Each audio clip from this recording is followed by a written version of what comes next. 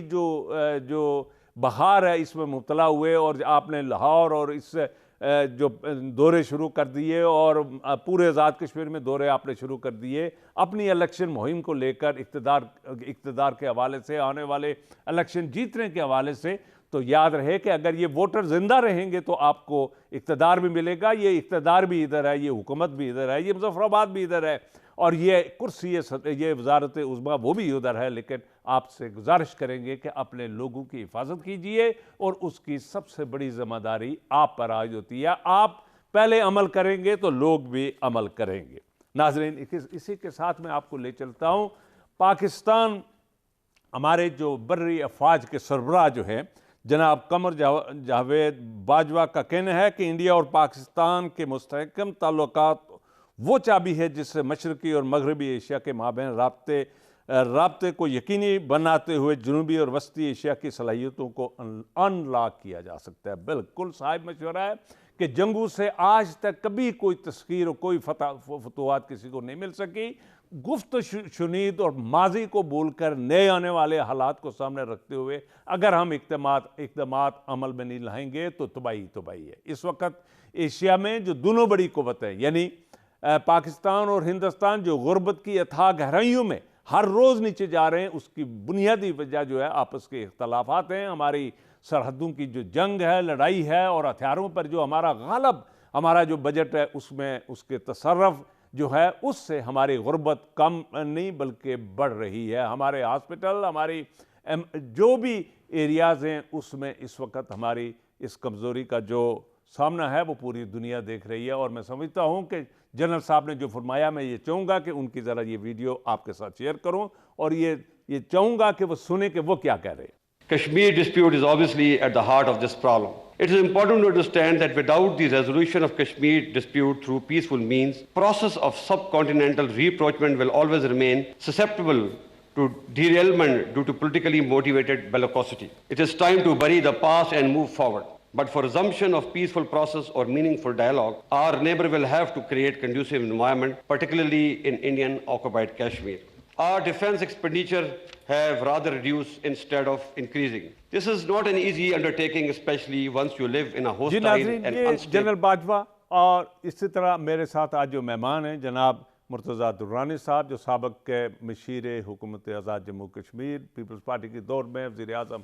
Peoples party کے جو تھے ان کے دور میں یہ مشیر رہ چکے ہیں، آج ہمارے اس شو میں یہ تشریف لائے ہیں۔ بڑی مہربانی آپ کی، موسٹ ویلکم درانی صاحب۔ میں سب سے پہلے یہ باجوہ صاحب کی اس تقریر اور اس گفتگو سے آغاز کرتا ہوئے یہ چاہوں گا کہ آپ اپنے ناظرین کو یہ شیئر کریں اپنا جو تجربہ ہے کہ اور شنید ہے کہ ابھی اینڈ آف دس منتھ اور مے پرابیبلی نیکسٹ منتھ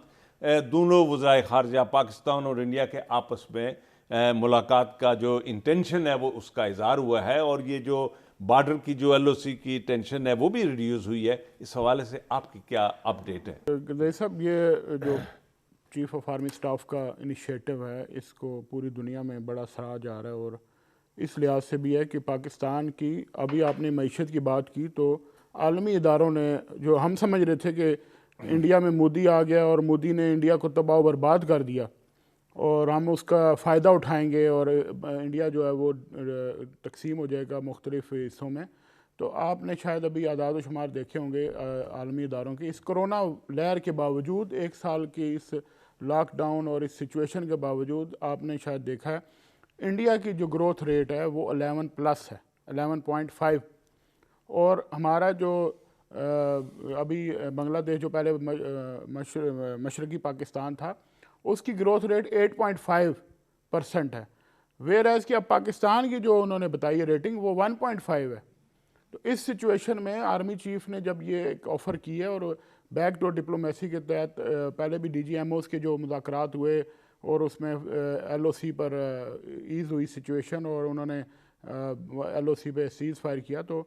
میرا خیال ہے کہ یہ بڑا اچھا انیشیٹو ہے کیونکہ پاکستان میں سروائیو نہیں کر سکتا اس سچویشن میں. پاکستان از ہیوی ڈیفینس بجٹ کر سکتا ہے اس جنگ میں, لیکن آپ دیکھیں انڈیا کی بڑی اکانومی ہے جی, انڈیا بڑا ملک ہے, ہم اس کا مقابلہ اس طرح کر سکتے ہیں کہ ہم ایسے اپنے ہمسائے تو بدل نہیں سکتے. انہوں نے اس کرونا میں اس جنگ و جدل کے ماحول کے باوجود پاکستان پہ جنگ مسلط کیے رکھی 1 سال کے دوران, اور پھر مقبوضہ کشمیر میں 2019 اگست سے جو لاک ڈاؤن انہوں نے پوری وادی کو پوری جیل میں بدل دیا, اس کے باوجود ان کی گروتھ ریٹ آپ دیکھیں 11.5 ہے. اب آگے جنگیں جو ہیں وہ معاشیات کے اوپر ہوں گی, آگے جنگیں جو ہیں وہ پانی کے اوپر ہوں گی. یہ نہیں ہوگا کہ اب آپ کے پاس کتنے ہتھیار ہیں, ان کے پاس کتنے ہتھیار ہیں, وہ اب ختم ہو گئی ہے یہ کنونشنل وار جس کو کہتے تھے. تو اب آپ دیکھ لیں کہ اس ساری سچویشن میں جب پوری دنیا جو ہے نا ریسیشن کی طرف جا رہی ہے, 11.5 پر جی ڈی پی چلا گیا انڈیا کا, بنگلہ دیش کا 8.5 پر چلا گیا, اور ہمارا جو ہے 1.5 پہ آ گیا, ہم 4 سے نیچے آ گئے. پاکستان کی میں بات کروں تو اس ڈیفینس بجٹ کے ساتھ, اور اس میں آرمی چیف نے بڑی ہی, میں سمجھتا ہوں کہ یہ صرف آرمی چیف ہی کر سکتے ہیں کہ جو انہوں نے انیشیٹو لیا اور یہ بات کی. اور کشمیر کے حوالے سے صرف ایک جو ہماری کشمیریوں کے تحفظات ہیں کہ وہ یہ کہ کشمیر پر کشمیریوں کو اعتماد میں لیے بغیر کوئی ڈیسیژن نہیں کیا جا سکتا. ناظرین چھوٹے سے بریک کے لیے مجھے کہا جا رہا ہے, لیکن بریک سے واپس آ کر میں یہ چاہوں گا کہ آپ کو جو اس وقت اکانومی جو جس طرح درانی صاحب نے ذکر کیا کہ بنگلہ دیش کی اکانومی کیا ہے, ان کا گروتھ ریٹ کیا ہے, انڈیا کا کیا ہے, پاکستان کا کیا ہے, نیپال اور ان ہمارے ہمسایہ ملکوں کا کیا ہے, چائنا کا کیا ہے, تو اس حوالے سے ہم آپ کو اپڈیٹ کریں گے. Stay with us please.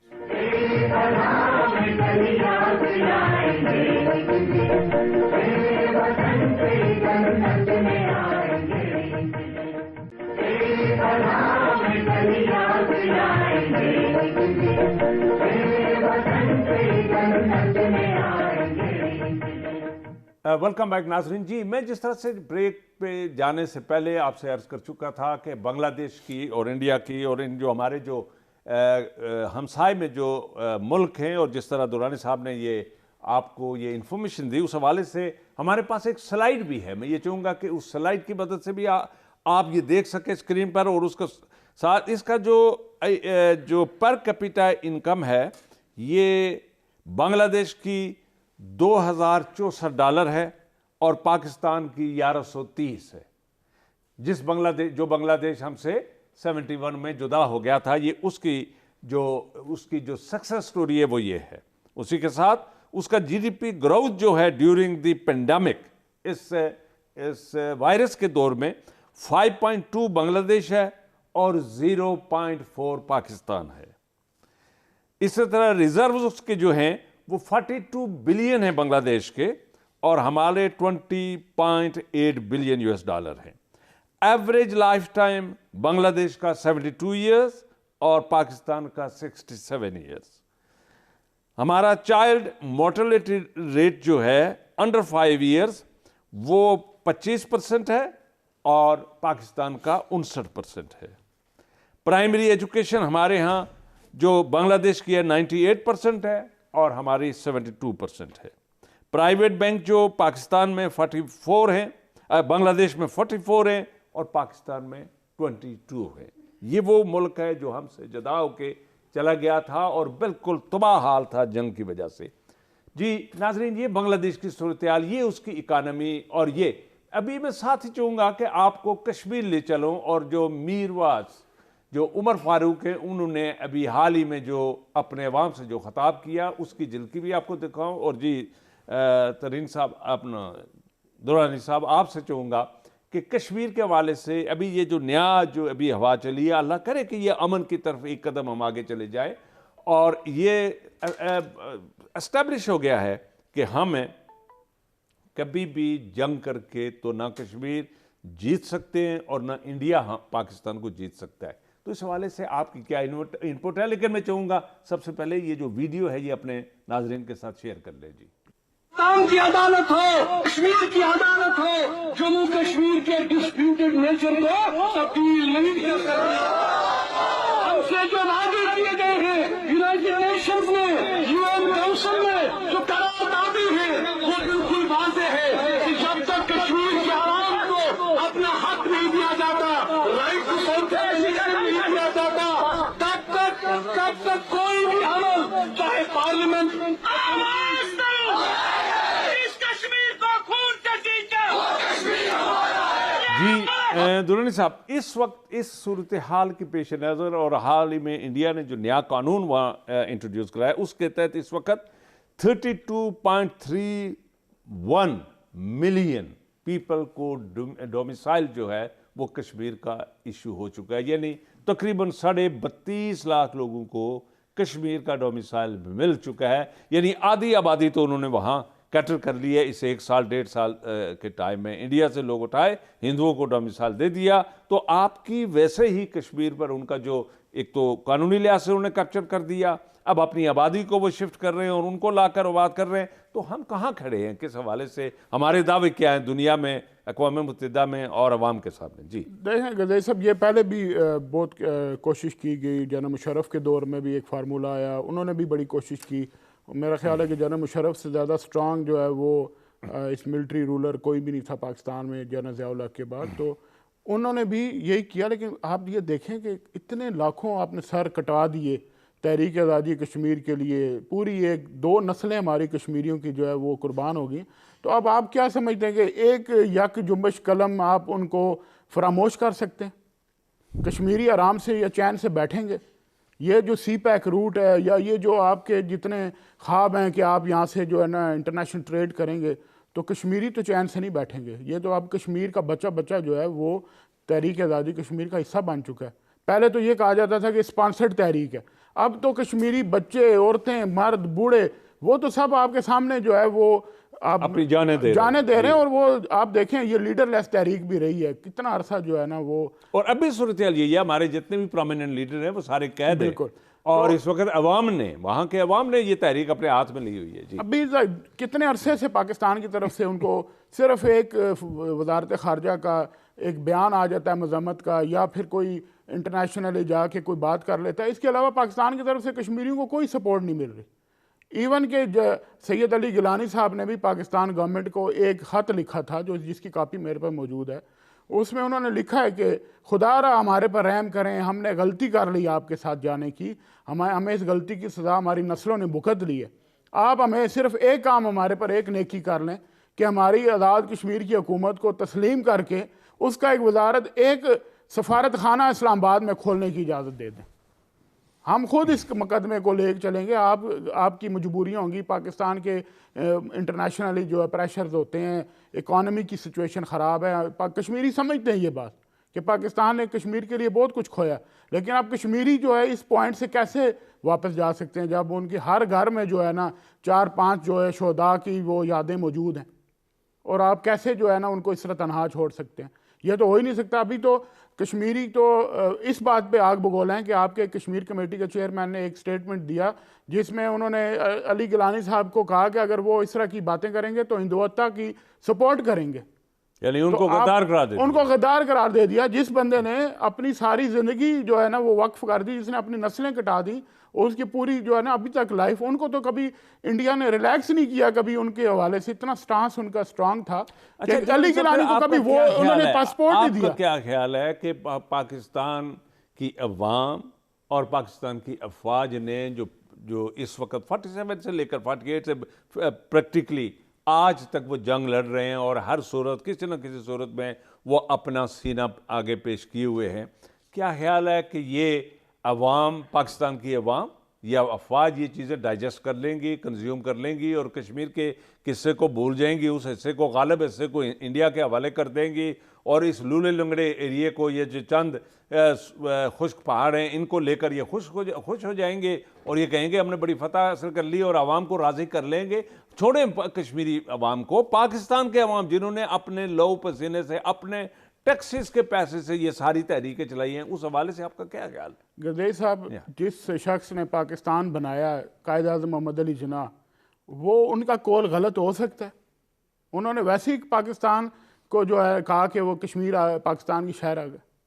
آپ یہ سمجھ سکتے ہیں کہ ایوب خان نے کشمیر میں جا کے خطاب کیا,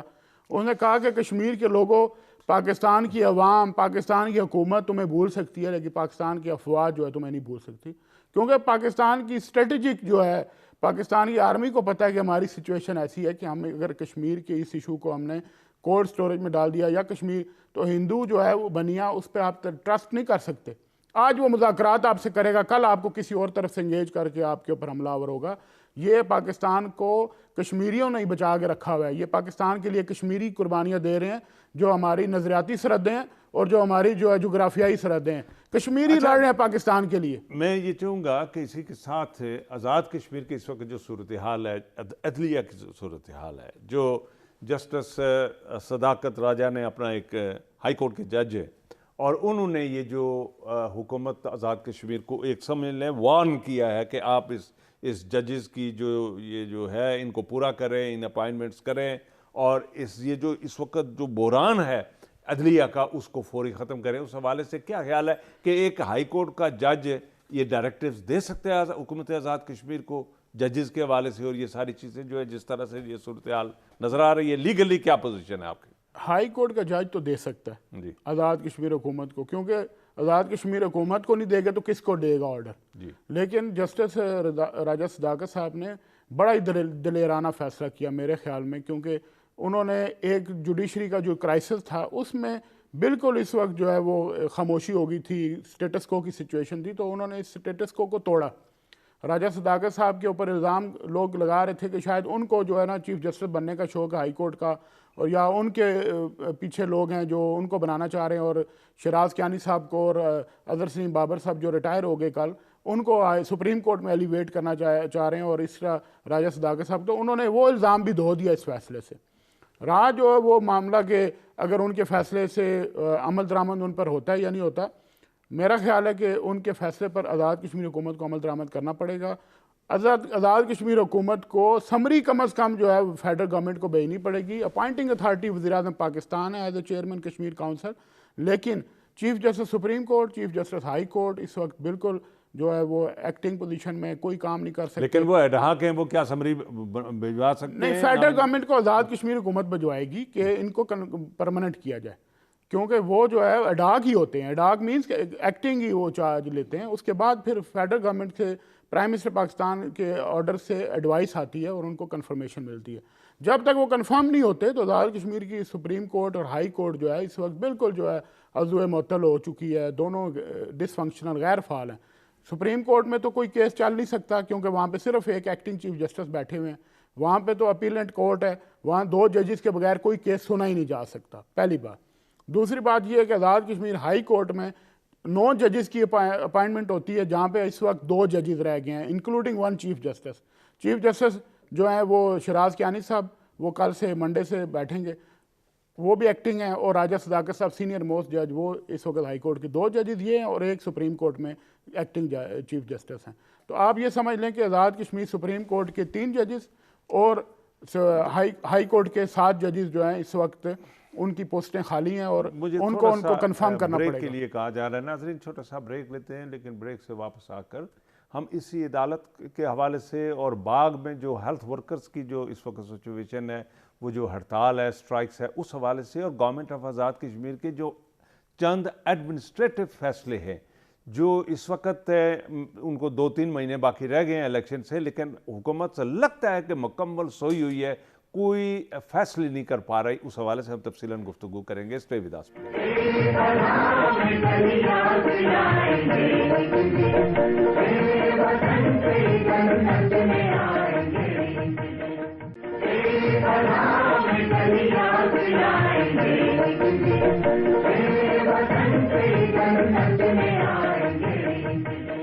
ویلکم بیک ناظرین. تو جی رائے صاحب, اپنا دورانی صاحب, یہ جو اس وقت صورتحال عدلیہ کی ہے, آپ کیا سمجھتے ہیں کہ یہ جو ایڈہاک سپریم کورٹ کے جو چیف جسٹس ہیں وہ, یا ایڈہاک ہائی کورٹ کے جو چیف جسٹس ہیں, یہ کوئی مل کر ایک اچھی ٹیم کو سجیسٹ کر سکیں گے؟ لسٹ تو وہیں سے بنے گی, اور وہی سجیسٹ کریں گے کہ یہ پرابیبل نام ہے جو آئندہ آنے والے وقتوں میں ہائی کورٹ کے ججز ہوں یا سپریم کورٹ کے ججز ہوں، اور اسے وہ ریکمینڈ کر کے گورنمنٹ آف ایجے کو دیں گے اور government of Azad Kashmir government of Pakistan کو یعنی وزیر اعظم پاکستان کو بھیجیں گی. تو اس حوالے سے کیا do you think so they are competent enough اور وہ legally they are competent enough کہ جی وہ سجیسٹ کر سکیں، نامینیٹ کر سکیں اور گورنمنٹ آف آزاد کشمیر کو یہ سپورٹ دے سکیں کہ یہ لسٹ ہے جی these are the competent people? دیکھیں یہ ان کی ڈومین ہے، ان کا اختیار ہے. Chief justice supreme court, chief justice high court consultation کے بعد جو ہے وہ ججز کے نام فائنل کرتے ہیں. اس وقت وہ خود ایکٹنگ چارج پہ ہیں تو وہ اس وقت قانونی طور پہ لیگلی طور پر یہ نام نہیں سجیسٹ کر سکتے ایگزیکٹلی جب تک ان کو خود کنفرم نہیں کیا جاتا. اور میرا خیال ہے کہ الیکشن کی صورتحال ہے اور فیڈرل گورنمنٹ بھی چاہ رہی ہے کہ یہ اسٹیٹس کو 1-2 مہینے چلے اور پھر جب نئی گورنمنٹ آ جائے کشمیر میں، آزاد کشمیر میں، تو پھر اچھا اسی میں یہاں مجھے بتائیں کہ کیا federal government Azad Kashmir government کے وزڈم پر ان کو اعتبار نہیں ہے کہ کیا راجہ فاروق ادر صاحب کہیں پھر چند لوگوں کو اپنے منظور نظر، اپنی جماعت کے چند لوگوں کو، اپنی مجلس عاملہ کے چند لوگوں کو اٹھا کر تو ہائی کورٹ کا ججز بنا لیں گے، سپریم کورٹ میں نامینیٹ کر لیں گے؟ یعنی یہ بات تو وزڈم کی ہے نا، کریڈیبلٹی کی ہے. اس حوالے سے آپ یہی تو بات ہے. اسی وجہ سے تو ابھی یہ قرضیہ بنا ہوا ہے کہ یہ کرائسس جو جوڈیشری کا آیا وہ اس کی وجہ مین یہ ہے کہ جو 5 ججز کو فراغت کی گئی، اس سے پہلے جو آفتاب علوی صاحب چیف جسٹس تھے ان کو جس طرح نکالا گیا، یہ وہاں سے تو کرائسس شروع ہوا اور اس کے اوپر پھر الزام یہ لگا 5 ججز کی اپائنٹمنٹ جو ہے وہ انلیگل تھی. ان کے اوپر جو ہے نا وہ چیف جسٹس ہائی کورٹ جو آفتاب علوی صاحب تھے ان کی ایڈوائس نہیں لی گئی، ان سے تو مشورہ نہیں کیا گیا، ان سے کنسلٹیشن نہیں کی گئی. تو اس لیے یہ اب اداروں کو اس وقت آزاد کشمیر میں سمجھتا ہوں کہ دیکھ صاحب ادارے آزاد کشمیر میں بالکل اس وقت اپنی آخری جو ہے نا سانسیں لے رہے ہیں، کولیپس ہو رہے ہیں ادارے. ایک جوڈیشری کا ادارہ بچا تھا، اس کو بھی ہم نے پولیٹیسائز کر دیا. اب اللہ کرے کہ آگے جو آنے والی جو قیادت ہے یا آگے جو لوگ آ رہے ہیں وہ میرٹ پر ان لوگوں کو لے کے آئیں. جس ملک میں انصاف نہیں رہتا، میں ذاتی طور پر گواہ ہوں آزاد کشمیر کی ایڈمنسٹریٹو صورتحال یہ ہے کہ اس وقت جو وزیر اعظم کچھ کہتا ہے وہ بات بھی ہوا میں اڑا دی جاتی ہے، جو سیکرٹری اپنے جونیئرز کو کہتا ہے وہ بات بھی ہوا میں اڑا دی جاتی ہے. یعنی یہاں تک سو مچ سو کہ اگر نیچے تک چلے جائیں تحصیلدار سے لے کر تو آپ کمشنر تک چلے آئیں تو وہاں جو اپنی مرضی ہے، جس کی مرضی جہاں وہ سمجھے کہ یہاں میری مرضی ہے، میں اپنی مرضی سے یہ کام کر سکتا ہوں، تو اس کام کو نہیں مرضی نہیں ہے، یہ اپنے مفاد کے لیے کام کرتے ہیں. وہ کام اپنے ان کو مفاد تو ہل جاتی ہے. لیکن اس سے ہٹ کر میرٹ یا آنیسٹ بیسس پر انالیسس کر کے کسی چیز کا فیصلہ کرنا ایبسلیوٹلی مشکل ہو چکا ہے. اور اوپر جو بھی سینئرز ہیں، جو بھی کوئی تحقیقات ہیں، کچھ بھی ہے، اس کو پاؤں جوتے کے نیچے رکھ کر تو پوری بیوروکریسی اس وقت دندناتے پھر رہے پورے آزاد کشمیر میں. اس وقت لوگ ترس رہے ہیں کہ ہماری فریاد کوئی سنے، لیکن فریاد سننے والا کوئی نہیں. احتساب بیورو جو ہے وہ ختم کر دیا گیا، فزیکلی ختم ہو چکا ہے. عدلیہ کی صورتحال یہ ہے کہ وہ کوئی اپلیکیشن، کوئی ریمیڈی دینے کی پوزیشن میں ہی نہیں ہے. تو جب یہ ایک ریاست یعنی 50 لاکھ اس وقت کی ریاست ہے، اگر اس کا حال یہ ہے تو ہم یہ چاہتے ہیں کہ جی پورے کشمیر کو فتح کر کے، تو ہمارے راجہ فاروق ادر صاحب چاہتے ہیں کہ میں وزیر اعظم بن جاؤں پورے کشمیر کا. تو اس حوالے سے یہ پھر قیامت کی نشانیاں ہمیں مایوسی ہوتی جا رہی ہے. جی درانی صاحب مجھے یہ بتائیں ذرا تھوڑا سا، میں آپ کی توجہ چاہوں گا کہ جنگ عظیم جو ہوئی تھی دوم، اور اس میں جرمنی کی کیا صورتحال تھی. جرمنی کی انڈسٹری، جرمنی کی سیاسی جو بھی انسٹیٹیوشنز تھے، جو لوگ تھے، پبلک تھی، ہاسپٹل تھا، سارا کولیپس ہو گیا تھا. ایوریتھنگ. اور اس کے بعد انہی کے وہی لوگ 11 سال 13 سال تک کیمپوں میں رہ کر وہ زندہ رہے، اور وہاں سے ہو کر انہوں نے مثلا مرسیڈیز بینز جو مرسیڈیز بینز کا جو خالق ہے، جو آرکیٹیکٹ ہے، جس نے ڈیزائن کیا، اس نے وہ قید کے کیمپ میں بیٹھ کر تو مرسیڈیز کو یعنی مرسیڈیز اس کی اکانومی کی سب سے پہلے کارنر سٹون ہے جرمنی کا، کہ جہاں سے ان کی وہاں سے بوسٹ مل رہی. اس نے اپنے قید کے کیمپ سے بیٹھ کر تو وہ ڈیزائن کیا اور اس کی مینوفیکچرنگ کی صورتحال میں لے آیا. اور پورے جرمنی میں نہیں بلکہ پوری دنیا میں اس وقت جرمنی کو جو ریپریزنٹ کرتی ہے فائنینشلی، اکنامکلی اور ڈپلومیٹکلی، وہ ان کی مرسیڈیز کار ریپریزنٹ کرتی ہے. میں یہ چاہوں گا کہ ذرا دیکھ لیں کہ اور اسی جرمنی کو پاکستان نے بھی اس وقت 13 کروڑ روپے کا قرضہ دیا تھا، پاکستان نے دیا تھا. آج اس جرمنی کو بھی دیکھ لے اور پاکستان کو بھی دیکھ لے. ہم کدھر جا رہے ہیں؟ ہمارے انٹلیکچوئل کی جو صورتحال ہے، ہمارے سائنسدانوں کی جو صورتحال ہے، ہمارے جو پروفیسرز کی صورتحال ہے، ہمارے جو ریسرچ ڈیولپمنٹ جو ایریاز ہیں جو ان کی کیا صورتحال ہے، ہمارے اسٹوڈنٹس کو کیا پڑھایا جا رہا ہے، ہم ان کو کیا سکھا رہے ہیں، تو اس حوالے سے آپ کی کیا انپٹ ہے، کیا میسج دے رہے ہیں ہم لوگ گردیش اپنے؟ صاحب یہ تو آپ باتیں جو کر رہے ہیں یہ تو بہت زیادہ جو ہے وہ جرمنی کے حوالے سے، جرمنی کو آپ نے بتایا کہ ان کی ریکویسٹ جب آئی تھی، ایوب خان صاحب تھے اس وقت پاکستان میں رولر، تو جرمنی کی دو ریکویسٹ آئی تھی. ایک یہ تھی کہ ہمیں فائنینشلی ہمیں ہیلپ کی جائے اور پاکستان سے ہمیں مین پاور کی بھی دی جائے. تو جنرل ایوب خان نے یہ فیصلہ کیا کہ ان کو ہیلپ تو کر دیتے فائنینشلی کیونکہ ان کے حالات بڑے خراب ہیں جنگ دوم کے بعد، تو